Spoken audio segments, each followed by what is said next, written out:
Hello, my friend. This is Clyde. You still have time. In Mark chapter 16, verses 15 and 16, we read, He said to them, Go into all the world and preach the gospel to all creation. Whoever believes and is baptized will be saved, but whoever does not believe will be condemned.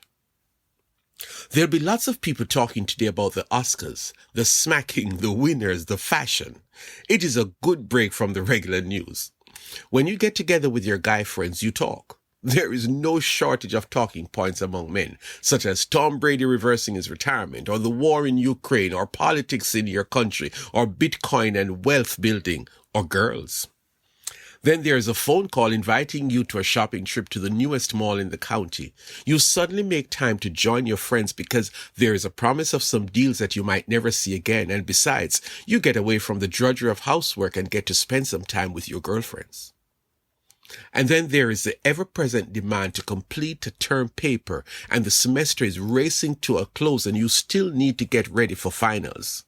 The bane of existence of every college student. Or maybe your life is boring and all you do is worry about food for your family, paying the bills, planning to visit your friend in the hospital, laundry, fixing the leaking roof, getting rid of the roaches, get the kids' clothes ready for school.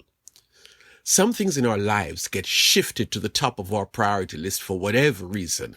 They need to get done because. Let us talk about a priority matter. Jesus' parting words to his disciples is in the form of a message, or a request, or an assignment. You have been with me all this time I was doing ministry here on earth.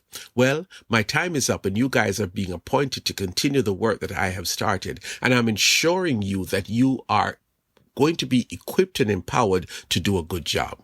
One thing I want you to hear, it is important.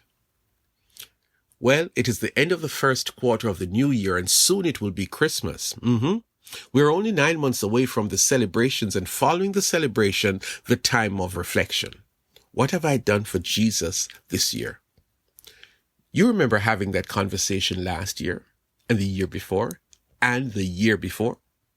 We seem to often come to these points of conviction at the most opportune time, when we are crossing over into a new year, and we engage in this superficial inventory of duties related to our faith, and the commitment is interrupted soon after by life's activities.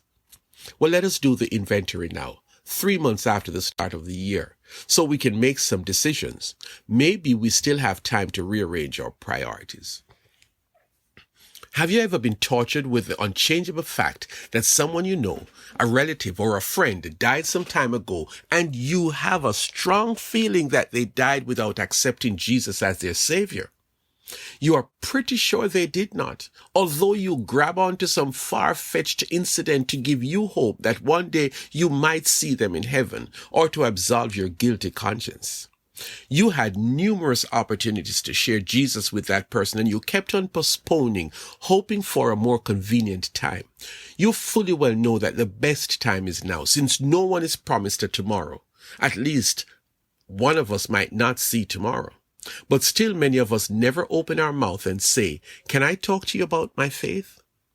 Or a simple opener would be, I want to have a conversation with you about your future. Now, mind you, right about now, I'm implicating myself because I'm guilty of not doing it often for numerous reasons that you can identify with. How about saying, I don't know what to say? Seriously? That is the dumbest self-assurance you could find. Well, how about this one? I want to respect people's opinion and not be guilty of pushing my beliefs on others. That is so lame. You didn't use that excuse when you were tearing apart the opposing politicians or you wax eloquently about racism. This one is the most popular escape from reality. I will pray for my friend that he finds Jesus. And who will tell them? The preacher maybe, or a co-worker that my friend told me about who is a believer. Oh, we are masters of excuses, especially when it comes to sharing about Jesus. My friend, stop it. We need to stop it. We're guilty of having our priorities in the wrong order. Whatever concerns us gets attention, but the thing that Jesus asks us to do get postponed or dismissed, and our friends, our relatives, our colleagues who are not believers are edging closer and closer to an eternal hell where the fire is not quenched and the worms never die. Is that right? Is that fair? Is that how much you love these people in your lives? Next time you get to be talking with your friends about sports and you're going on and on about the greatest soccer player, think about the possibility that someone in that group might be desperate to hear about faith, about your God.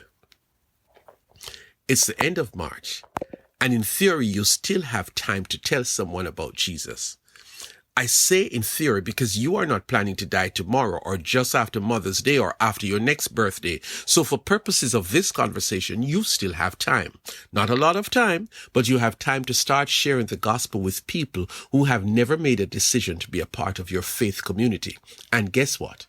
They might not say it, but they might be waiting for you to tell them about Jesus. You still have time.